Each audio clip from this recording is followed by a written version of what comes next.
Prior to saint Mary, മറിയത്തോടുള്ള ഒരു പ്രാർത്ഥനാ യജ്ഞമാണ്. പുത്തുകുരിശ് little flower കത്തോലിക്ക ദേവാലയത്തിലെ വിമൻസ് വെൽഫെയർ അംഗങ്ങളുടെ നേതൃത്വത്തിൽ ഇടവകയ്ക്കും നാടിനും കുടുംബങ്ങൾക്കും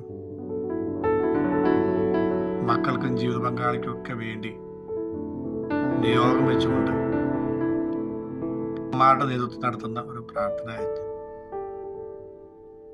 മെയ് മാസത്തിലെ മരിയൻ ഭക്തിയുടെ നാളുകളിൽ ഈ പ്രാർത്ഥനാ യജ്ഞത്തോട് കൂടെ നടന്നുകൊണ്ട് പരിശുദ്ധ അമ്മയുടെ മാധ്യസ്ഥം നേടാനും അമ്മയുടെ മക്കളായിട്ട് മാറാനും ഒത്തിരി ദൈവാനുഗ്രഹം നേടുന്നവരായിട്ട് തീരാനും നമുക്ക് ആഗ്രഹിക്കാം, പ്രാർത്ഥിക്കാം.